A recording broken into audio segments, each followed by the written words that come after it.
Report रजा अकरम water filtration plant पुलमुंडा खड़ी शरीफ में शानदार इफ्तिताह किया गया, जिसमें अल हदमा फाउंडेशन और मुस्लिम हैंड्स के ज़रिए निगरानी में पाया तकमील को पहुँचाया। ये मनसूबा दोनों फलाही इदारों के बाहमी ताउन से आवाम की खिदमत में पेश किया गया।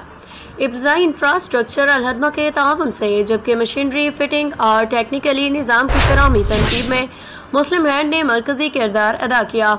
इस मंसूबे की तरबियत और तकमील के ज़मन में अल हदमा टीम ने मुस्लिम हैंड्स मीरपुर के head office operation Javed ul Hasan से बाज़ाब्ता मुलाकात की, जिसमें सदर अल हदमा Naseer Ahmed Kataria, secretary finance Zeeshan Asghar, spoken person Samran Islam और Mohammad Ali Mughal, water management officer Mirpur शामिल थे। फिल्टर प्लांट मुतहिदा देहातों और आबादियों को साफ और महफूज पानी की सहूलत फराहम करेगा, सैकड़ों खानदानों के लिए सेहत और राहत के जरिया बनेगा।